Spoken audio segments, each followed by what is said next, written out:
Hello बच्चों, I am here once again to discuss test of the questions of chapter 2। So last video में हमने first 5 question discuss करे थे। Let's talk about question number 6 now. तो question number 6 आप read out करिए। The compound such as alcohols and glucose they also contain hydrogen but they are not categorised as acids and you have to describe one activity to prove this fact. अब देखिए alcohols क्या है, जैसे आपको एक बता देती हूँ। जैसे this is a common alcohol C2H5OH, ठीक है। और ग्लूकोज जो है इसका फॉर्मूला होता है C6H12O6, राइट। कोई भी एसिड ले लीजिए, जैसे HCl है या H2SO4 है। अब तुम देख सकते हो कि यहाँ भी मेरे पास हाइड्रोजन है, राइट। यहाँ भी हाइड्रोजन है, यहाँ भी हाइड्रोजन है, यहाँ भी हाइड्रोजन है। लेकिन उसके बावजूद जब भी हम एसिड्स का एग्जांपल लेते हैं तो हम इन दो को तो इंक्लूड करते हैं, लेकिन हम इन दो को इंक्लूड नहीं करते। मतलब we don't include alcohols and glucose in acids whereas we include HCl and H2SO4 as acids। अब आपको ये बताना है why so, ऐसा क्यों। तो आपको एक एक्टिविटी देनी है ये प्रूव करने के लिए कि दे आर नॉट एसिड्स। अब देखो एक सिंपल सा लॉजिक है, वो ये है कि जो एसिड्स होते हैं, acids are the substances which liberates H positive in the aqueous medium, है ना। तो एसिड्स वो सब्सटेंसेस होते हैं जो H पॉजिटिव आयन को लिबरेट करते हैं एक्वस मीडियम में, और अल्टीमेटली वो जो H पॉजिटिव आयन है they form this H3O positive ion, जिसको आप हाइड्रोनियम आयन बोलते हैं। दिस इज समथिंग जो आपने ऑलरेडी पढ़ा है। तो मतलब अगर तुम्हारे एक्वस मीडियम में कहीं ना कहीं ये आयन प्रोड्यूस होता है तो ही तुम्हारा सब्सटेंस एसिड होगा। और अगर ये आयन प्रोड्यूस होता है तो एक चीज कंफर्म है कि because of this ion any acid will conduct electricity. कोई भी जो एसिड है वो क्या कंडक्ट करेगा, वो इलेक्ट्रिसिटी कंडक्ट करेगा। तो हमारी जो आज की एक्टिविटी है इस पे that is based on the same concept कि अगर कोई सब्सटेंस एसिड होगा तो उसको पक्का इलेक्ट्रिसिटी कंडक्ट करनी चाहिए, राइट। तो इसके लिए you can see the setup. एक बीकर है, यहाँ this is rubber cork, this is some iron nail, ठीक है। अब this iron nail is connected to battery, this is bulb and this is switch. Forgive me for my poor drawing, मेरी drawing बहुत poor है, तो this is the best I can draw. I hope that is okay with you, okay. तो अब इसमें आप देखिए activity क्या है कि अगर ये इलेक्ट्रिसिटी कंडक्ट करेगा तो ये जो बल्ब है ये जलना चाहिए। अगर ये बल्ब जल जाता है सर्किट कंप्लीट होने पे तो दिस कंफर्म्स कि कंडक्ट हो रही है इलेक्ट्रिसिटी एंड देन आई से योर सब्सटेंस इज एसिड। अब ये ऑब्जर्व करा गया कि जब मैं अल्कोहल और ग्लूकोज को यहाँ मैंने जनरल सॉल्यूशन लिया है। सॉल्यूशन का मतलब कि मैं उसको रिप्लेस कर दूंगी। पहली बार मैंने यहाँ पे अल्कोहल का सॉल्यूशन डाला, दूसरी बार मैंने ग्लूकोज का सॉल्यूशन डाला, तीसरी बार आप कुछ भी डाल लीजिए, जैसे HCl या H2SO4, कोई भी ऐसा एसिड डाल लीजिए जिसको आप मिनरल एसिड बोलते हैं, ठीक है। तो क्या ऑब्जर्वेशन थी कि जब आप अल्कोहल लेते हैं तब ये बल्ब नहीं जलता, जब आप ग्लूकोज लेते हैं तब ये बल्ब नहीं जलता, लेकिन हाँ जब आप HCl या H2SO4 लेते हैं तो ये बल्ब ग्लो कर जाता है। What does this indicate? यहाँ से ये पता चलता है कि अल्कोहल और ग्लूकोज में इलेक्ट्रिसिटी जो है वो कंडक्ट नहीं हुई है। और अगर इलेक्ट्रिसिटी कंडक्ट नहीं हुई है इसका मतलब वहां पे H3O पॉजिटिव आयन नहीं बना है। H3O पॉजिटिव आयन नहीं बनना है का मतलब है कि ग्लूकोज और अल्कोहल के सॉल्यूशन ने H पॉजिटिव को रिलीज नहीं करा है। तो अगर कोई सब्सटेंस H पॉजिटिव रिलीज कर ही नहीं रहा है एक्वस मीडियम में तो हम उसको एसिड नहीं बोलेंगे। And that is why we will not say कि अल्कोहल या ग्लूकोज क्या है, एसिड्स हैं। तो इसलिए हम बोलते हैं कि ये लोग एसिड्स नहीं है, we don't include them in the acids. Is it okay? So this is all about question number 6. I hope it is clear to you. Now let's move to question number 7. Why does distilled water does not conduct electricity whereas rain water does? अब सबसे पहली चीज ये है कि आपको distilled water और rain water में फर्क पता होना चाहिए। डिस्टिल्ड वाटर वो है जो आपकी लैब में होता है। आपकी लैब में आपने देखा होगा एक स्पेशल तरह का कंटेनर होता है जिसके ऊपर लिखा होता है डिस्टिल्ड वाटर। लैब में जो टैप में पानी आता है वो डिस्टिल्ड वाटर नहीं है, राइट। लैब के अंदर ही एक कंटेनर होगा जिस पे डिस्टिल्ड वाटर लिखा होगा। और डिस्टिल्ड वाटर क्या होता है, वो कभी भी इलेक्ट्रिसिटी कंडक्ट नहीं करता। इनफैक्ट अगर आप डोंट टेस्ट इट बट उसके टेस्ट में भी फर्क होता है, राइट। अब डिस्टिल्ड वाटर जो है वो बोलते हैं कि इलेक्ट्रिसिटी नहीं कंडक्ट करता, जबकि रेन वाटर जो है वो इलेक्ट्रिसिटी कंडक्ट करता है। अब सेम कंसेप्ट यहाँ लगाओ, अगर आपका कोई भी चीज इलेक्ट्रिसिटी कंडक्ट कर रहा है इसका मतलब ये हो जाएगा कि उसमें कहीं ना कहीं फ्री आयंस हैं, राइट। अभी आयंस कुछ भी हो सकते हैं, they can be H positive, they can be OH negative, they can be any other ion जो कि इलेक्ट्रिसिटी कंडक्ट करने के काबिल हो, जो कि इलेक्ट्रिसिटी कंडक्ट कर सकता हो। अब डिस्टिल्ड वाटर में क्या होता है, अगर वो बोल रहे हैं कि डिस्टिल्ड वाटर इलेक्ट्रिसिटी कंडक्ट नहीं करता, दिस क्लियरली मीन्स कि डिस्टिल्ड वाटर में कोई भी ऐसा आयन नहीं है जो इलेक्ट्रिसिटी को कंडक्ट कर सके। जबकि रेन वाटर क्या है, आप सबको पता है कि जब भी बारिश आती है तो एटमॉस्फेयर में बहुत सारी गैसेस होती हैं, जैसे एटमॉस्फेयर में कार्बन डाइऑक्साइड भी होती है, एटमॉस्फेयर में SO2 भी होती है, राइट, एटमॉस्फेयर में नाइट्रोजन की ऑक्साइड्स भी होती हैं, जिसकी वजह से जो वाटर है जब इनके साथ कंबाइन करता है तो it forms acids like H2CO3, इसको बोलते हैं कार्बोनिक एसिड, राइट, SO2 के साथ it forms sulphuric acid, nitrogen की ऑक्साइड के साथ it forms nitric acid and so on.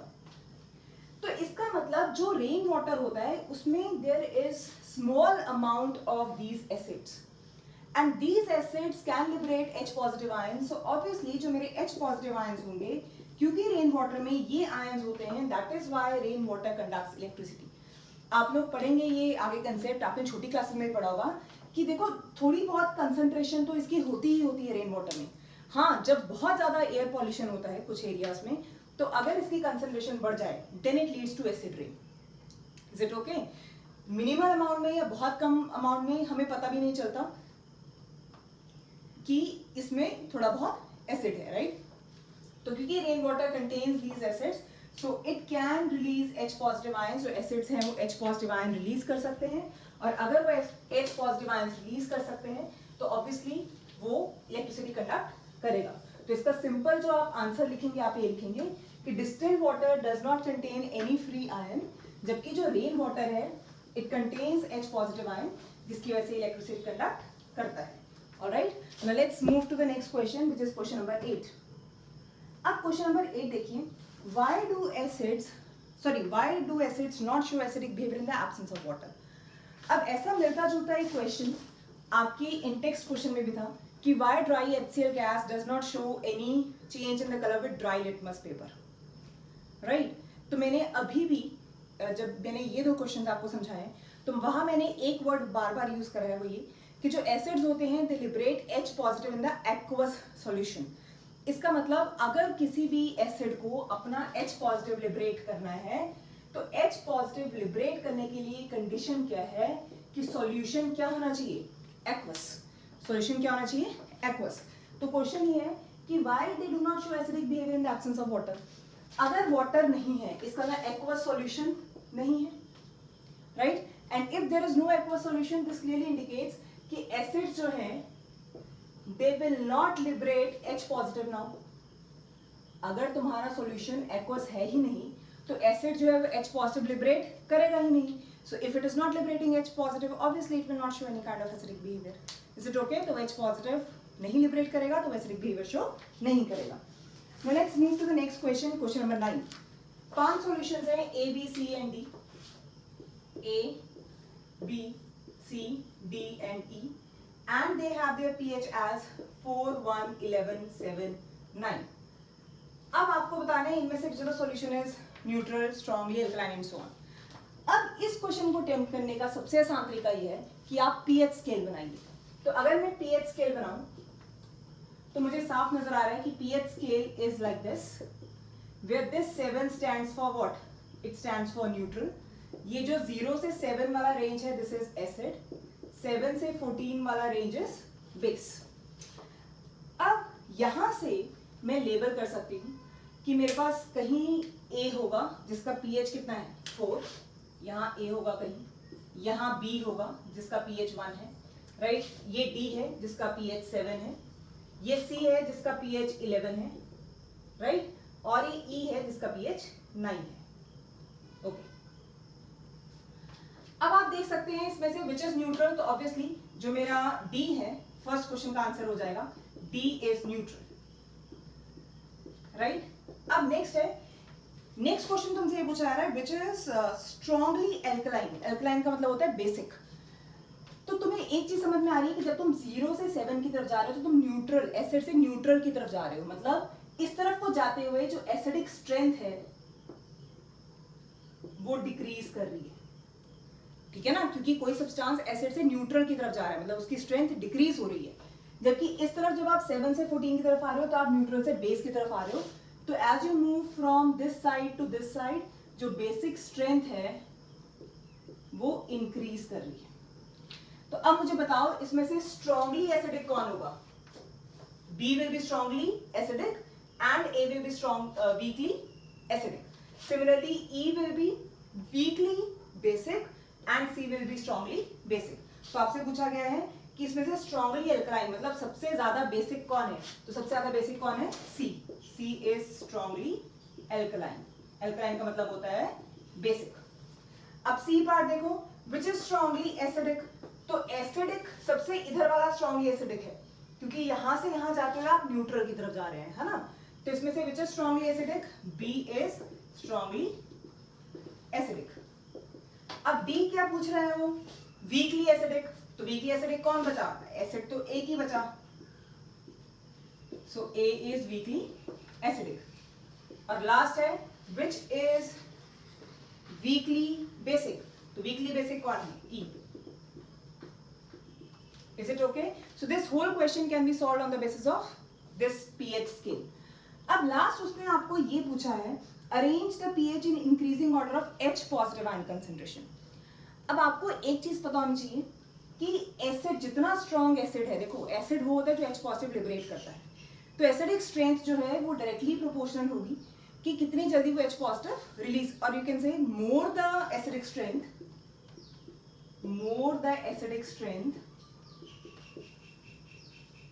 more the H positive concentration, right? तो हम ये बोल सकते हैं कि acidic strength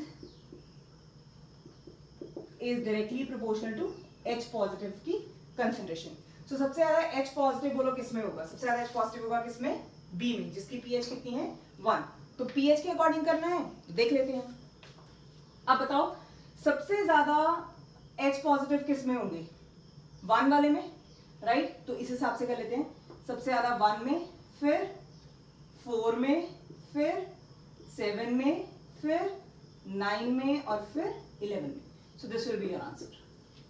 पीएच के अकॉर्डिंग पूछा है तो पीएच जो है उसको मैं इस तरीके से लगा सकती हूँ. ऑलराइट, तो यहाँ मैंने ABCD नहीं, यहाँ मैंने पीएच के अकॉर्डिंग करा है. I hope this is clear to all of you. ठीक है, okay. Now let's move to next question which is question number 10. अब सब बच्चे क्वेश्चन नंबर 10 पढ़िए. क्वेश्चन नंबर 10 है,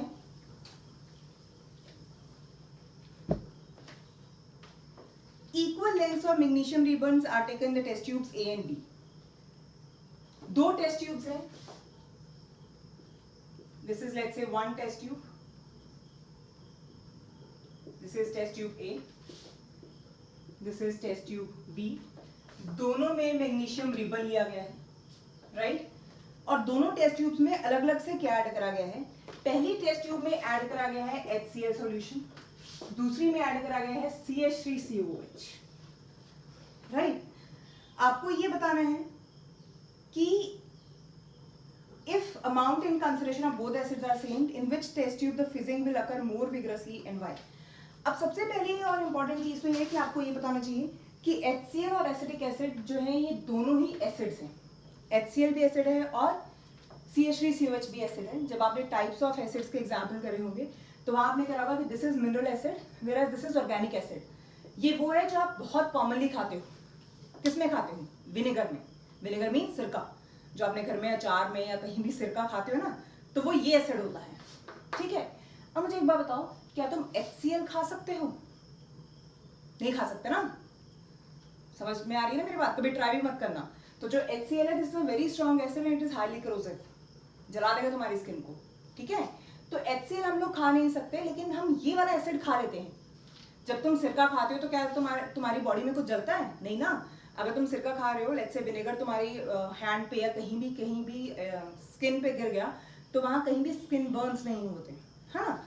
इस तरह ये जो है दिस इज माइल्ड एसिड और you can say it is weak acid, जबकि जो HCl is a strong acid. तो एक चीज कंफर्म हो गई कि दोनों एसिड हैं, बट ये स्ट्रॉन्ग है और ये वीक है. अब जब हमें ये पता है कि एक स्ट्रॉन्ग है एक वीक है, तो दोनों का जो इफेक्ट है वो एक जैसा नहीं होगा, ये कंफर्म है. ऑलराइट, अब आपने ये भी पढ़ा है कि जब कोई भी मेटल एसिड के साथ रिएक्ट करता है तो H2 गैस रिलीज होती है. तो जो यहाँ क्वेश्चन जो पूछा रहा है कि जो फिजिंग प्रोड्यूस होगी क्या वो सेम होगी? तो पहली चीज तो ये बताना चाहिए कि जो फिजिंग हो रही है that is because of H2 gas. वो किसकी वजह से हो रही है? H2 गैस की वजह से हो रही है. अब दोनों में H2 गैस रिलीज होगी, लेकिन तुम खुद सोचो, एक तरफ कोई स्ट्रॉन्ग एसिड है, एक तरफ वीक एसिड है, तुम्हें क्या लगता है किसका इफेक्ट स्ट्रॉन्गर होगा? ऑब्वियसली स्ट्रॉन्ग का इफेक्ट स्ट्रॉन्गर होगा। तो इस केस में जो फिजिंग होगी वो ज्यादा होगी, it will be more. Why? Because HCl is a strong acid as compare to CH3COH। तो आप अपना आंसर ऐसे लिखेंगे कि पहली चीज, the fizzing will be because of evolution of H2 gas, because this is a strong acid and because this is weak acid, so obviously the fizzing will be more in case of test tube A. तो test tube A में जो fizzing होगी वो ज्यादा होगी, it will be more vigorous. क्यों? क्योंकि stronger acid है तो इसका रिएक्शन ज्यादा स्ट्रॉन्ग होगा। Is it okay? Now let's move to question number 11। Fresh milk has pH 6, ठीक है?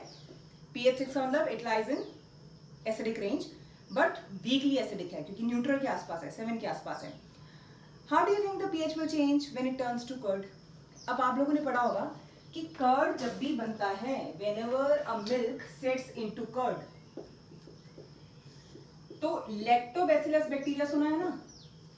तो वो क्या करता है कि जब मिल्क कर्ड में सेट होता है तो वहां पे एक एसिड प्रोड्यूस होता है, which is called as what? It is called as lactic acid. तो जब भी मिल्क कर्ड पे सेट होगा तो इसका मतलब मिल्क के अंदर क्या प्रोड्यूस हो गया? एसिड। कौन सा एसिड? Lactic acid.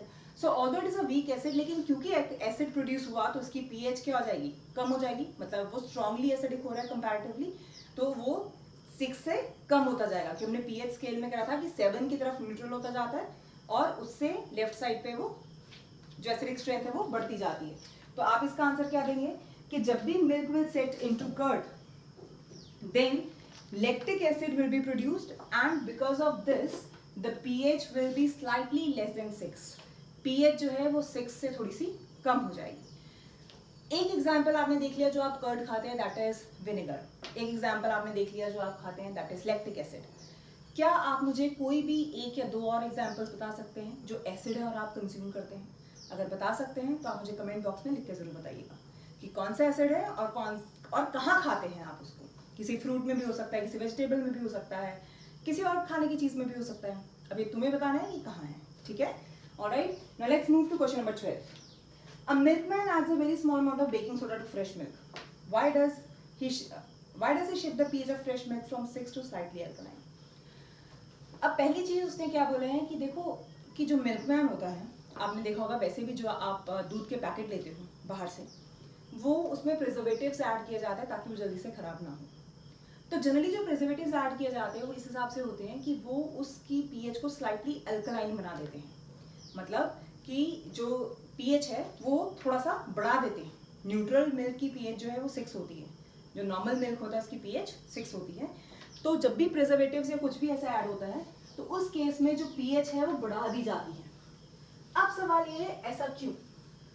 देखो कितनी बार ऐसा होता है ना कि आप बोलते हो कि जो मिल्क है वो सोर हो गया है, वो खट्टा हो गया है, वो खराब हो गया है, बोलते हो ना आप ऐसा। तो जब भी कोई चीज खट्टी होगी, सोर होगी, खराब होगी, इसका मतलब वो किसकी तरफ बढ़ रही है? वो एसिड बन रहा है उसका, है ना? हम कहते हैं ना एसिड्स आर सोर इन टेस्ट। तो नॉर्मल मिल्क का टेस्ट सोर नहीं होता। जब तुम दूध लेते हो नॉर्मल वाला, उसमें कभी भी खट्टापन नहीं होता। ऐसा होता है क्या? नहीं ना। तो अगर कुछ ऐसी खटास आती है तो तुम बोलते हो खराब है ये दूध, है ना? तो इसका अंदर जो मिल्क है वो सोर जब होगा, दिस मीन्स कि वो जो है it is turning towards acidic range, उसमें जो अमाउंट ऑफ एसिड है वो बढ़ रहा है। That is why the milkman will add some amount of alkaline material, जैसे इसमें इसने क्या डाला है? Baking soda. तो इस वजह से प्रिजर्वेटिव्स में भी और जो नॉर्मल आप डेली से दूध लेके आते हो, अगर उसको ज़्यादा टाइम के लिए चलाना होता है तो उसमें बेकिंग सोडा डाल देते हैं, क्योंकि बेकिंग सोडा जो होता है, आप इसका आंसर ऐसा लिख सकते हैं कि जो बेकिंग सोडा होता है उसका नेचर क्या है? It is alkaline. एल्कलाइन का मतलब it is basic in nature, इसका नेचर होता है basic. So why it is added to milk? So that उसका जो पीएच है मिल्क का वो डिक्रीज ना करे, right? So you will answer it like this way कि the milkman adds very small amount of baking soda to fresh milk in order to keep the pH near around 6 or in order to make sure that the pH does not fall below 6। अगर pH 6 से नीचे गिर जाएगी तो दूध खट्टा हो जाएगा, milk will get sour, खराब हो जाएगा। So just to make sure that the pH does not fall below 6, he is adding baking soda to it. All right? अब B part देखो, why does the milk take a long time to set as curd? अब खुद सोचो, अगर उसने baking soda डाल दिया तो क्या होगा, इसका मतलब उसने मीडियम क्या बना दिया, एल्कलाइन। अगर वो कहीं ना कहीं मीडियम एल्कलाइन बना रहा है, या अगर वो कहीं ना कहीं अमाउंट ऑफ एसिड डिक्रीज कर रहा है, तो क्या जल्दी से लैक्टिक एसिड बनेगा, नहीं। अगर जल्दी से लैक्टिक एसिड नहीं बनेगा तो क्या वो मिल्क जल्दी से कर्ड में सेट होगा, नहीं होगा। So obviously that is why it will take some more time. Is it okay? Alright, now let's move to question number 13। Plaster of Paris should be stored in moisture proof container. अब सबसे पहली चीज तुम्हें बताना चाहिए कि plaster of Paris का formula क्या होता है। So plaster of Paris has formula CaSO4 dot half water, and this is something which is called as POP। जब तुम्हारी हड्डी वड्डी टूटती है, जो प्लास्टर लगता है वो भी यही होता है। जो तुम्हारे घरों के ऊपर सीलिंग पे डेकोरेशन हुई होती है वो भी POP की ही होती है ना। तो उसको कभी भी मॉइस्चर में नहीं रखना चाहिए। इनफैक्ट अगर आप लोगों की कभी भी हड्डी वड्डी टूटी है तो आप देखना वो जो प्लास्टर होता है उसी टाइम उसको पानी में घोलते हैं वो सेट हो जाता है ना। तो उसको मॉइस्चर प्रूफ कंटेनर में इसलिए रखना चाहिए क्योंकि अगर ये वाटर के साथ रिएक्ट कर जाएगा तो फिर ये जो POP है ये बना देता है एक इंटायरली डिफरेंट कंपाउंड जिसको आप बोलते हो जिप्सम। क्या बोलते हो? जिप्सम। तो gypsum has entirely different properties as that of POP। It is one of the components which is added in cement. तो इसका यूज सीमेंट इंडस्ट्री में है। तो POP और जिप्सम की प्रॉपर्टीज कहीं भी आपस में मैच नहीं करती, एंड दैट इज व्हाई हम लोग ये कहते हैं कि it has to be kept in a moisture free environment. ठीक है जी। Now come to the next question. What is neutralization reaction? Give two examples. अब न्यूट्रलाइजेशन का मतलब क्या होता है? देखो, न्यूट्रल का मतलब क्या है कि अगर कोई बहुत ज्यादा गुस्से वाला है और उसके साथ कोई एक ऐसा है जो बिल्कुल गुस्सा नहीं करता, तो हम कहते हैं इसका गुस्सा न्यूट्रलाइज कर देगा। ऑपोजिट चीज है जो कि एक दूसरे का इफेक्ट कैंसिल कर दे। कोई चीज बहुत मीठी है तो आप उस मीठेपन को न्यूट्रलाइज करने के लिए क्या करते हो, साथ में थोड़ा बहुत नमकीन खा लेते हो। ऐसा ही होता ना, राइट? कुछ खट्टा लग रहा है तो कुछ मीठा खा लो, ऐसा ही होता ना। तो न्यूट्रलाइजेशन का मतलब क्या है कि अगर आप कोई दो ऐसी चीजों को मिक्स कर दो इक्वल अमाउंट में जिनका नेचर बिल्कुल ऑपोजिट है, तो वो उसका इफेक्ट बिल्कुल कैंसिल हो जाएगा। ऐसा ही होता है। तो न्यूट्रलाइजेशन रिएक्शन का मतलब क्या है? जैसे अब अगर मैं इस टॉपिक की बात करूं तो मेरे पास एक है एसिड, तो एसिड को न्यूट्रलाइज कौन करेगा? बेस, क्योंकि एसिड और बेस का नेचर बिल्कुल ऑपोजिट होता है। So what is neutralisation reaction? You can say it is just a mixing of two oppositely natured compounds, or you can say इस केस में when an equal amount of acid and base are added then we say it is called as neutralization। तो इस case में आप ये बोल सकते हो इन जनरल वही है कि opposite nature होना चाहिए, लेकिन यहाँ पे मैं ये बोलूंगी कि if an equal amount of acid is added to that of base with same strength, दोनों उतने ही strong होने चाहिए, then this is called as neutralization। For example जैसे इसमें मैं ऐसा लिख सकती हूँ HCl और NaOH। तो देखो इसका भी 1 मोल है, इसके आगे भी 1 है, इसके आगे भी 1 है। ये जो है दिस इज स्ट्रॉन्ग एसिड, ये जो है ये स्ट्रॉन्ग बेस है। ये भी एक H पॉजिटिव देगा और ये एक OH नेगेटिव देगा, तो मतलब दोनों जो है हर मामले में बराबर है। तो ये क्या बनाएंगे? NaCl and water, and NaCl is what? It is salt. So basically what you will say, what is neutralization reaction? When equal amounts of acid and base are added to each other to form salt and water, then this reaction is called as neutralization reaction. Is it okay? Right? Now let's move to next example. इसमें एक example मैंने दे दिया है। दूसरा example आप कोई भी ले लीजिए, जैसे आप ले लीजिए HNO3 plus NaOH। तो same story है, this is strong acid, this is strong base, this will form NaNO3 and water, right? Let's move to the last question. Give two important use of washing soda and baking soda। तो washing soda का use है paper industry में होता है, hard water जो होता है उसको सॉफ्ट करने में यूज होता है, और जो बेकिंग सोडा है उसका यूज जो तुम घर में केक, कुकीज, आजकल ढोकला वोकला जो तुम सब बना रहे हो लॉकडाउन में, उसमें जो बेकिंग पाउडर है वो बेकिंग सोडा से ही बनता है। ठीक है? जितने मर्जी यूजेस लिख लो कि कुकीज बनाने में काम आता है, केक बनाने में काम आता है, पेस्ट्री बनाने में काम आता है, ढोकला बनाने में काम आता है, right? And it is also one of the components for fire extinguishers, और यू कैन से एंटासिड्स। ठीक है? So this is all about the questions of your NCERT। I hope कि आपको एक्सप्लेनेशन क्लियर है। अगर आपने चैप्टर ढंग से पढ़ा हुआ है और अगर आपने एक्सप्लेनेशन सुन लिया है, then you can very well attempt all the questions जो भी आपको इसके बेसिस पे आ सकते हैं। In case you have any doubts and problems, do write to me in the comment box, और अगर आपको ये सब कुछ समझ में आ गया तो भी write to me in the comment box so that I could know कि आपको ये चीज़ें समझ में आई हैं। कोई ऐसा टॉपिक या कुछ भी ऐसा जो आप चाहते हैं कि I should explain it to you personally, तो please do write it and I will explain it to you. I'll make a video on that topic and I'll just upload it on my channel. Alright, so this is all. Thank you so much. Stay safe, stay blessed. Thank you, beta. God bless you.